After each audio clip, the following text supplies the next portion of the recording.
Daily Guide is ready. It says, boot for boot, NDC Hawks gunned down 2 vigilantes. I also probe. Gunfiring lasted 15 minutes. 1 ambulance, 1 constituency takes off. And stop showing off in my court. Jatu Opuni's lawyer.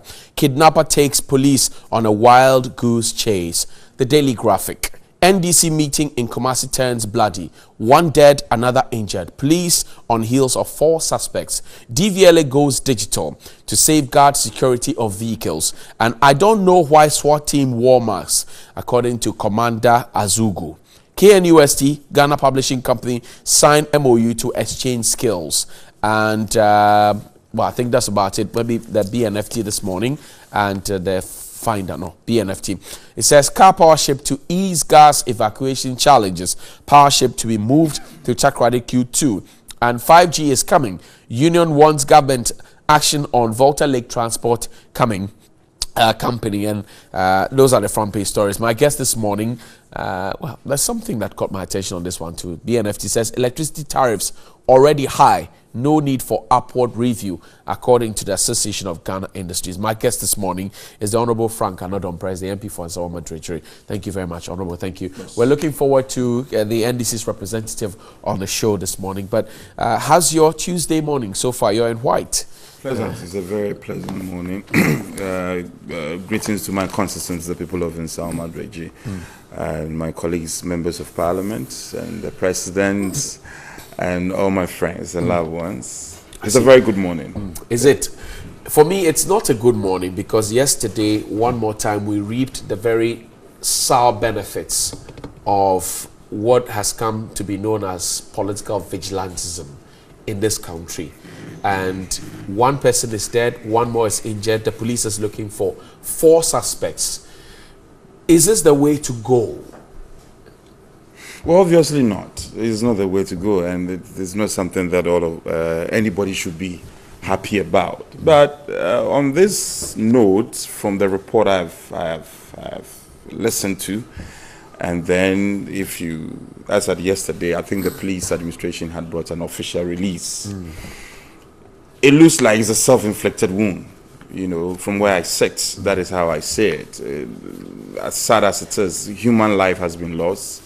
No, regardless of the fact that they are political opponents, they are all Ghanaians. We need to respect lives, and under no circumstance should life be taken. So, but recently, I think that recently, if you listen to statements from top echelons of our opponents, like the General Secretary, for instance, who had responded to the IGP when the IGP says we need to manage these groups. And he had come out clearly to rubbish that decision of the IGP, calling on political party leadership to manage such groups.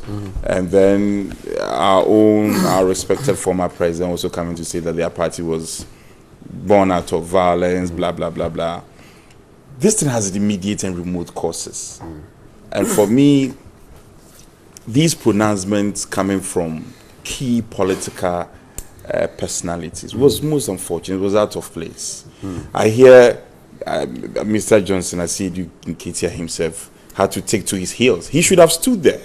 He says that all these vigilante groups who are taking the law into their hands, when the IGP had called for them to be disbanded and all these groups to be collapsed, he says the IGP doesn't seem to know his job. He should have stood there to face the music. It's unfortunate. Under no circumstance should we have violence being perpetuated and visited on innocent people. Even where the person has wronged you, you have no reason whatsoever to take the law into your own hands and take somebody's, especially taking somebody's life. It's out of place. I'm happy the police service has come out with a release. Now, if you recall, our friends in the minority following the and you hold on for me a bit. Let me introduce the Honorable Roxy Nelson at Afiamakwa is the MP for South. Honorable, welcome. Thank you very much, Council. Good to have you. As a Tuesday morning. Oh, well, tiring.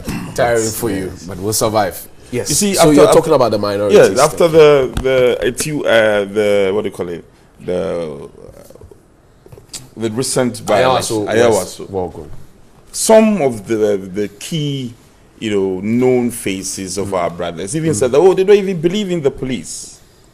Sometimes we just need to be a bit measured. Things happen, we all get worried about it. We think that we need immediate solutions. People are not measured in their criticism and they tend to say all manner of things. Now, it is the same police. Yesterday, I monitored the news, the media. And then you have the regional secretary, the Ashanti regional secretary of the NDC, saying that, well, let's leave this to the police. And I got surprised. At one breath, some of our colleagues are saying they don't even believe in the police. But on this occasion, you want the police to investigate. Are we playing political ping pong? No. With the issue of vigilantes. I'm asking this because there seems to be condemnation at one point, and then we get equalization on the other point. I have never, for the records, I have never tried. I'm not talking about you. I'm talking about both parties' positions. Would have elements within come say, oh, no, we don't support it. And this, no, we don't support it. Then we'll come and say, well, in 2012 this happened, in 2010 this happened, in 2016 this happened. So, you see, I find it so appalling. Yeah, it is appalling. There are some individuals who have been consistent. If they are condemning it, they've condemned it in total. But there are others who also blow hot and cold.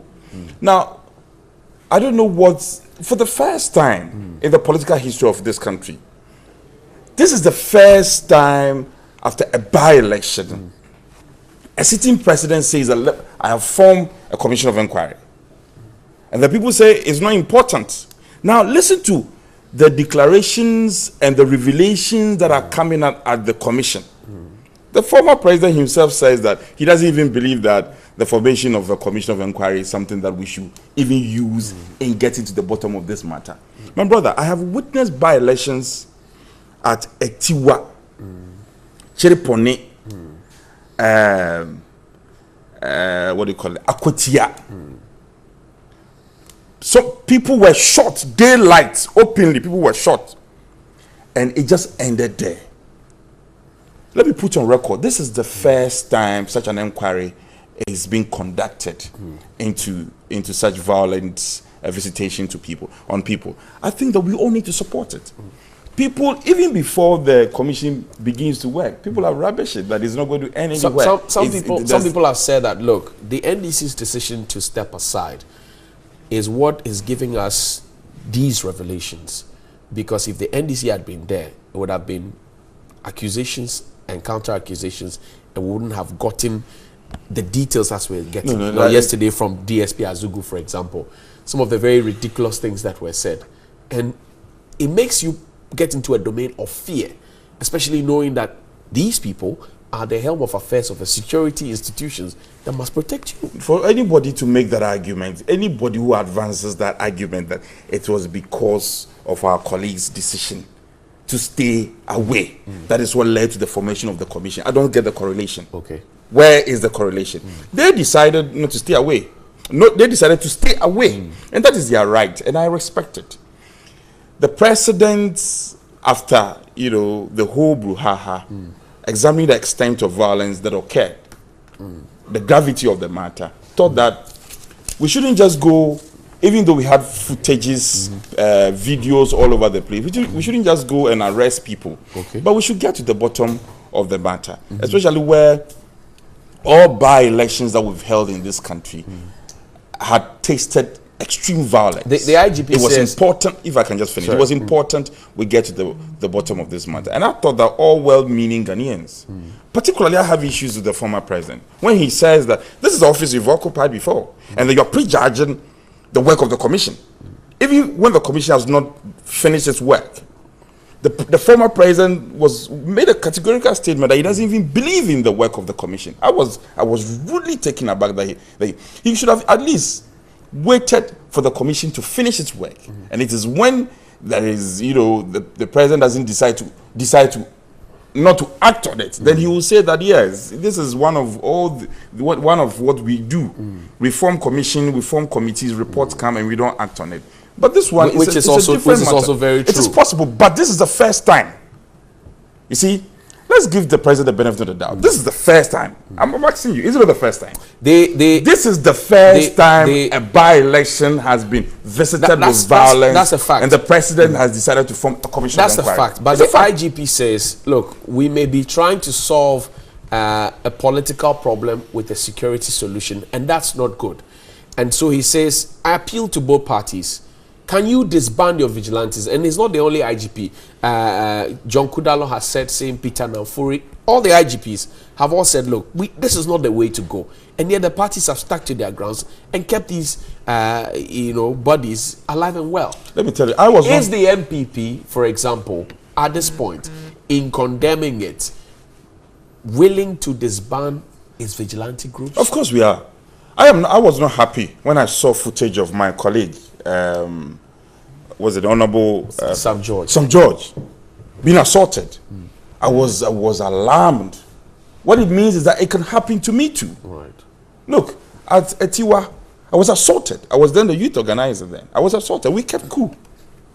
Police never investigated. We reported. Somebody drove through a crowd. MPP support crowd. Somebody drove through it. Opponents. No police investigation. We all went to sleep and it went quiet. That is why I think that we need to doff our cap to the president for this commission of inquiry and ensure that after 8 weeks, the reports, we make good use of the report. Why should a member of parliament be assaulted? It is, I condemn it. The party condemns it. And I say that we are willing to do the needful. Okay. But when people like Mr. Johnson, whom I respect so much, comes to, for want of a better word, takes the IGP to the cleaners and say that you don't know your work, you cannot tell us to disband these groups, and these same groups come after you, and this time you are running away. He should have stood there, actually. Okay. Council, it's unfortunate. Council, stepping for me, it's unfortunate. Beyond the unfortunate speech and condemnation, why do we keep holding on to what we say is not good for us? Why? First of all, let me use the opportunity to say good morning to my constituents in Peki Kpali Pevetongo in the South Line. Let me also use the opportunity to extend my condolences to the bereaved family of the young man who lost his life yesterday, very needlessly. And also to condemn, on certain terms, the violence, and particularly this was the Rainbow Star shooting. And the NDC is saying, yes, this may be an NDC event at which this took place. But we are picking snipers of information that indeed this may not even be NDC people at all. That is why the party has said the police should investigate. If my brother said yesterday, we said we didn't have trust in the police, it was in respect of a particular incident. Why? Didn't they in the past say that they didn't have trust in the police and brought in people to come and train their private army? So let us be fair in our condemnation. These are things that we have, over the period, over the past 10 years, brought onto ourselves as political players. And we have come to a stage where we think we must pull the brakes and disband. Are we ready to pull the brakes? We need to. We need to. Because you see, I can cite instances. And let me go back just last week. The president decides to put regional capitals in other places. Party activists decide to go on a rampage. It's part of the problem we have. The rowdyism of our youth that are playing roles in our political parties is what we need to look at holistically. To the extent that we have singled some out to even arm them, it's a worry. So we must tackle the issues across board. And not to sit here and say that, for instance, the former president, DM, said he didn't have trust in the work of the commission. I'm a member of parliament. He's a city member of parliament. Parliament was investigating the matter. Before we could finish, the city president said the investigations will come to naught. So let us be fair. The president is saying by case law, by judicial reasoning, the findings of a commission of inquiry cannot result in a criminal prosecution. And we were asking for criminal prosecution as a political party. So it's of the opinion that if indeed you form a commission of inquiry to look into these matters, and indeed I've looked at the TOR of the commission, the terms of reference right, for the commission, it says that all matters accidental to that should be looked into. That is fair enough. But as a political party, the NDC is asking for criminal investigations into the matter and criminal prosecutions. We don't see that happening, and that is our worry. It doesn't mean that where the party is holding an event and two persons on a motorbike supposedly in a t-shirt depicting the Hawks shoots at our people and one person is dead now, we shouldn't invite the police to investigate and prosecute. As a political party, we will not defend criminal conduct of any party member. And let me put it on record. No NDC person is defending this. We are saying, one, we suspect they are not NDC people. They may pretend to be wearing things looking like t-shirts of Hawks. No. So the police should investigate the matter as soon as possible and bring the perpetrators. If the person turns out to be a party executive or a party activist, so be it. But he or she should be brought to book.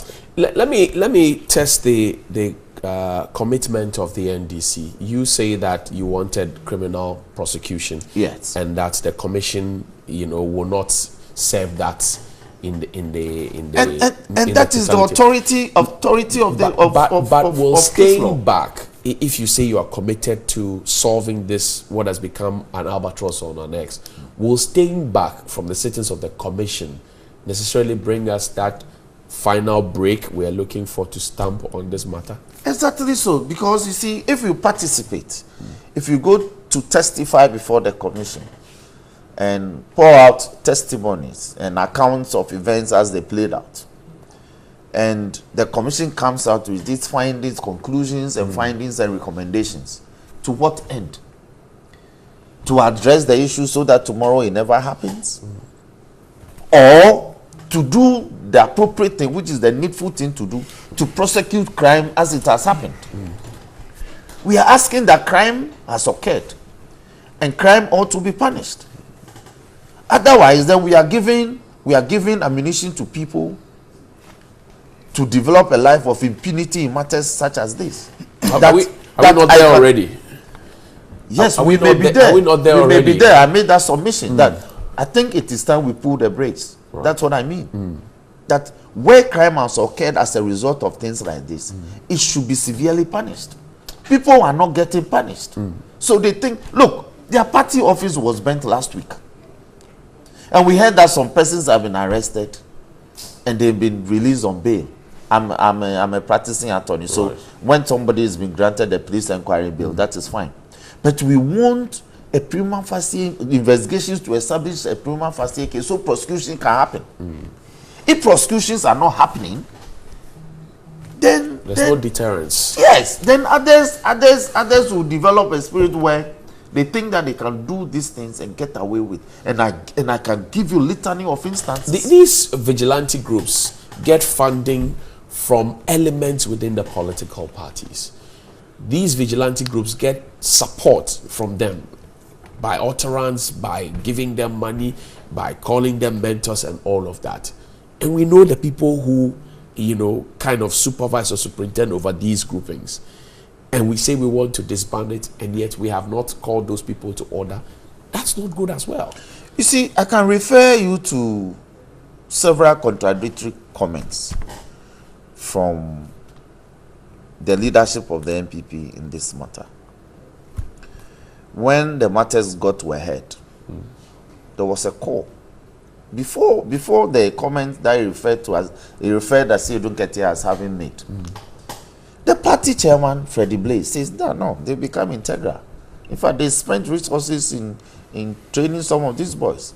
And we were in this country when it was revealed that they brought in foreigners to come and train them. So they will not disband them. They become integral to their party operations. John Boadu also said the same thing. It was then the general secretary of our party said, well, the IGP should be kidding everybody. I spoke with Adekoka, Chairman Adekoka. You see, he called them ushers at some point. I asked him that question at the for me, I saw muscular men in khaki with red tops, and he called them ushers. For me, said, those are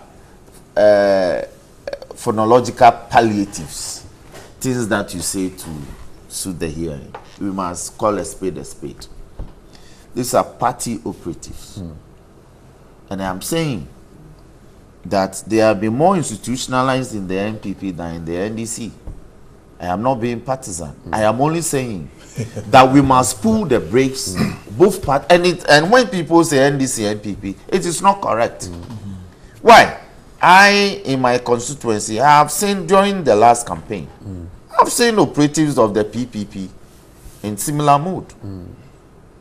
So it is not as if it's only... Are they following your lead, the NDC and NPP's lead? I cannot say so, but I am only making the point that it's become a subculture of our political activities. Which is wrong. Which is wrong and which is dangerous. That's the point I'm making so far. Okay. Well, just a point. Frank, just a quick one. You see, the point has to be made that the formation of the Commission of Inquiry will not, and I'm happy he's a lawyer, will not stop anybody going on the path of pursuing a criminal case. But we are not getting that directive. Yeah, that's but the point is that the point is we live in this country. I have witnessed by-elections where under broad daylight people were maimed, people were killed. You see, and former President John Mahama, on many of the occasions, he was occupying high office. But he did not, please. But that's why the people voted for change. Let me just make a point. That you've made that point already. No, I want to emphasize that point. He didn't see the need for a criminal prosecution. He didn't see the need for a formation of Commission of Inquiry. Today. Today. And so that's not, to me, that cannot be correct. That cannot be correct. That cannot be correct. Let me just finish. He has always asked the police to investigate the matters. That smacks. Just like President Akufo-Addo has done, they were not seeing anything. Look, when candidate Akufo-Addo has said that all die be die, following on the heels of what happened at Atiwa, I was a living witness of what happened at Atiwa. And then candidate Akufo-Addo says all die be die. You took him to the cleaners. Subsequently, he's become president and he's called on the IG. Council, hold on. You were in power then. Cousin, you hold on. You were in power then. And I'm saying that. And you took then Akufo-Addo to the cleaners and condemned him. I'm saying that. Now, with the benefit of hindsight benefit, after having gone through all the process up to now, I will say we are never going to grow. Let's say that what Akufo-Addo then Akufo-Addo said was wrong. Today, former President Mahama says we were born out of violence, and when it comes to violence, we have no competitor. And then this same person who Council, had the opportunity, not your disagreement. This same person who had the opportunity then to engage in criminal prosecution then, where people were openly maimed and killed, didn't see the need for that. Didn't see the formation of a commission of inquiry. Now this same person is depicting such hypocrisy. And he says, he's going to meet the diplomat. At this point, this morning, no, I agree. We need to move forward. Look, we need to move forward. Yes. The president has consistently called on the IGP to make sure that the laws work. The chain of command, the chain of abuse of the public order, the nuisance that we have seen over time. The president at every stage has said to the IGP, let the law work. We can name all of them. We have not seen a single one of them. I disagree with you. If you say properly, I'm coming with that for just a minute. If you say properly, it's relative. Look, there are known MPP youth activists who one way or the other were engaged in some violence. Okay. and were arraigned before the law court. There were two issues in is that that right matter. or wrong? There were two issues. No, is that right or wrong? So hold on. No, I'm asking. That's a blanket. I'm they saying have gone through the due process. They were arraigned before court. There was a court judgment. Honorable Frank, and if you say that is not there were two issues in that matter, where a national security operative was pushed out of his office, okay, and then subsequently they were put before a court. Some people broke into the court to rescue. They were charged for one, the other went uncharged. Then you go to the Tamale Teaching Hospital. The CEO of the hospital was sacked from his office. They picked the suspect, they advertised his photo, they put him out there. Nothing happened to him. No, I'm not. I'm saying that over time, when these things go unpunished, the people develop a certain attitude of, oh, nothing will happen. So let me go and do it. He wants to come here. Just a quick one. You see, the point is that the point I want to make is that I'm saying that is incorrect when you said the attitude towards or the action that was taken was inappropriate. I am saying that people had to go. By saying that was not properly. I mean that, look, if you have a situation of 10 and you take just one. It wasn't just one. I'm just saying if you have 10 and you take one to deal with. I'm just giving you the Tamale Teaching Hospital example. And I'm saying that the suspect was picked up. We saw his photo. What happened to him? You see, I will concede that overarchingly there is a bigger picture. And the bigger picture, as he said, that there's a certain attitude that is creeping into our body politics. And we need to nip it in the bud. That I agree. But I am saying that people should not play angel and jump on the high moral grounds and say that this is bad, this is bad, this is bad. Meanwhile, at your backyard, worse things are happening. And now, what he says is that they are picking snippet, that it is not their own people who did it. Hallelujah be that. But I mean, we're only praying that the police will do its work. And when the findings of the police comes out, I hope my brother will accept it in good faith. It's just like what happened at Salaga when we were told that they are MPP youth and the MPP said they are not MPP youth. So we wait for the police to conclude. Honorable. He said something regarding the statement made by JM that we were born out of violence. The man said so in contest. He said should he have said it at all? Yes, indeed. Why? Because you see, he says we as a country we are moving away from this sort of culture. So it is not in 2019 Ghana that this should be imagined, and that if anybody think that they could use violence to intimidate the NDC, they better think twice. And that, like the phoenix, we rose from the ashes. So you can't use ashes and fire to threaten us. It has to be placed in context. This is a man who says my party has moved away from that culture. So the NPP should rather not be seen to be engaged in this sort of culture anymore. That is the context in which he said that. Now, my brother says the Kumasi issue. It is not the Kumasi issue alone. How do people storm court, take away their colleagues that are standing trial, and the Attorney General says that they don't have sufficient evidence to prosecute, to even investigate the matter further. And so anytime they get further investigations, they will prosecute that matter. I agree there's no time bar to prosecuting crime. But that matter has gone down under. Apart from Tamale, there was Koforia. He's the Eastern boy. He knew that they stormed the NIA office, locked it up. For days, they had to go. It had to be begged for them to come and open. They were known. It happened in Takrady. It happened in Takwa. So let us get to a stage where we can, in one unison, in one tune, say that enough is enough. Are we getting that commitment from Parliament? You will get. As for Parliament, I can assure you. The Parliament may take steps and may come out with resolutions directing the relevant state agencies to do that. He is a master statement maker, and I'm sure. Oh, I'm sure. But May is on a note of probability. No, it's not about. It's not on a note of probability. Okay. It's rather conditional. Okay. Because it will be contingent on other matters. Right. I'm sure leadership in Parliament may abide the outcome of the commission and see which direction they may give. Why? I agree with my brother. Yes. But just a point. I agree with you Yes. perfectly. But you see, we're wrapping up. We all have their stakeholders. Right. There are a number of variables in this whole milieu of that is the key political players. People should not make some statements and then when they are questioned and then they say that I said it in context, I said it in this, I said it in this. It doesn't help.